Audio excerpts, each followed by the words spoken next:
매일 성경과 함께하는 아름빛교회 말씀 묵상, 아름빛 바이블 키트 시간입니다.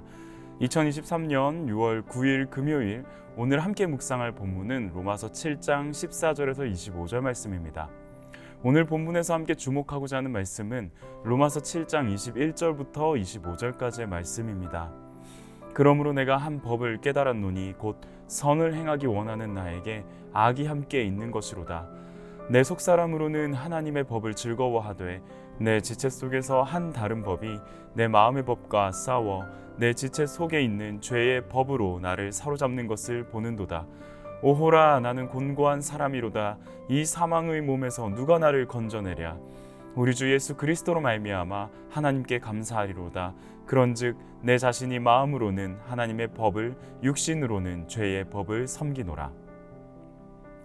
우리가 함께 묵상한 로마서 7장 후반부는 다양한 개념과 많은 논의 주제가 혼합되는 내용입니다. 그러다 보니 전체적인 맥락과 개념들을 제대로 이해하지 못한다면 묵상의 방향이 흔들릴 수 있습니다. 14절부터 25절까지는 죄와 율법과 나라고 표현한 바울의 관계들이 얽혀 있는데요. 14절부터 죄, 율법, 바울의 관계를 진술하며 시작합니다. 15절과 16절은 바울과 율법의 관계를 이야기하고 있고요. 17절에서 20절은 바울과 죄의 관계를 설명합니다. 끝으로 21절부터 25절은 죄, 율법, 바울의 관계를 정리하는 내용으로 구성되어 있습니다. 먼저는 이 7장 후반부의 기록에 등장하는 나라고 대변된 바울이 불신자의 상태인지 신자의 상태인지를 점검되어야 할 것입니다. 바울은 죄와 투쟁한 자신의 경험을 말하고 있는데요. 한편에서는 바울이 신자라면 나는 육신에 속하여 죄 아래 팔렸도다 라고 말할 수 없다라고 믿습니다.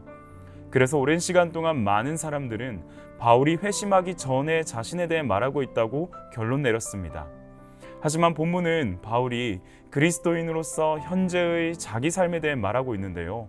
먼저 동사의 시제가 바뀌었습니다. 7절부터 13절까지의 동사들은 다 과거 시제이었지만 14절부터는 현재의 시제입니다. 바울이 자신의 현재를 말하고 있다는 것을 알게 됩니다. 둘째로 상황이 바뀌었습니다. 7절에서 13절은 죄가 그를 죽이는 것에 대해 말합니다. 하지만 14절부터는 죄와 계속 투쟁하지만 그것에 결코 굴복하지 않는 자신의 분투를 묘사하고 있습니다.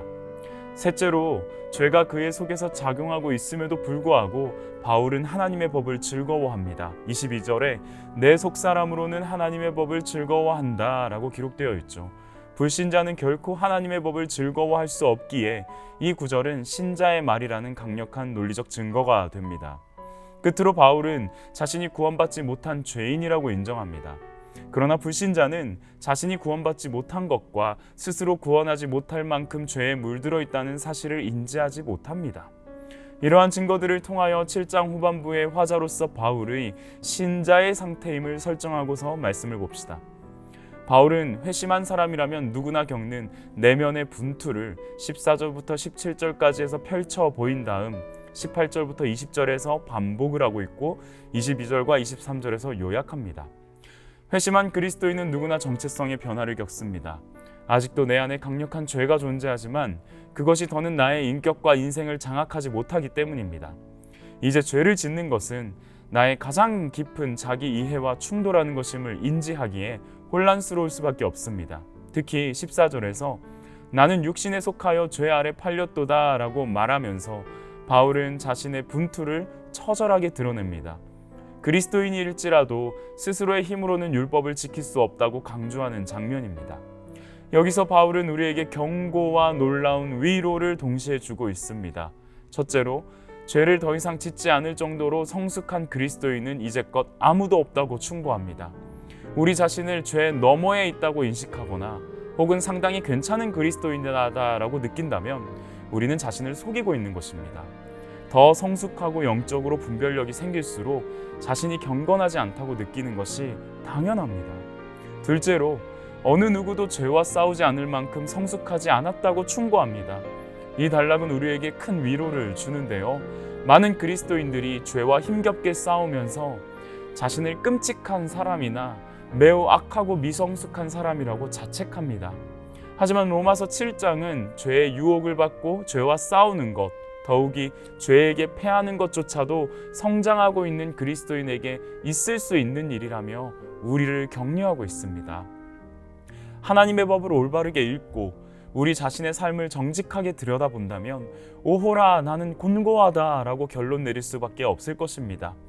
이것을 받아들이지 못한다면 복음의 영광도 결코 이해하지 못할 것입니다.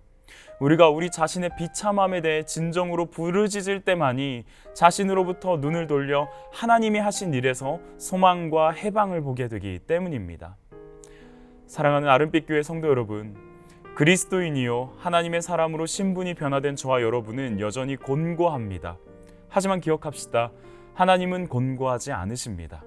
그분께서 하신 일들, 그 복음을 바라보며 의지합시다. 그것만이 곤고한 우리의 인생을 곤고할 수 없는 인생으로 해석할 유일한 길입니다. 함께 기도하겠습니다. 여기에서 나는 법칙 하나를 발견하였습니다. 곧 나는 선을 행하려고 하는데 그러한 나에게 악이 붙어 있다는 것입니다. 나는 속사람으로는 하나님의 법을 즐거워하나 내 지체에 있는 다른 법이 있어서 내 마음의 법과 맞서 싸우며 내 지체에 있는 죄의 법에 나를 포로로 만드는 것을 봅니다. 아, 나는 비참한 사람입니다. 누가 이 죽음의 몸에서 나를 건져주겠습니까? 우리 주 예수 그리스도를 통하여 나를 건져주신 하나님께 감사를 드립니다. 그러니 나 자신은 마음으로는 하나님의 법을 섬기고 육신으로는 죄의 법을 섬기고 있습니다. 아, 나는 비참한 사람, 곤고한 사람입니다. 누가 이 죽을 몸에서 나를 건져주겠습니까? 우리 주 예수 그리스도를 통하여 나를 건져주신 하나님께 감사를 드립니다. 비록 내가 여전히 이 땅에서 육신으로 죄의 법을 섬기고 있을지라도 죄의 법을 능가하는 하나님의 법으로 덮어주신 그 은혜에 감사하며 감격합니다.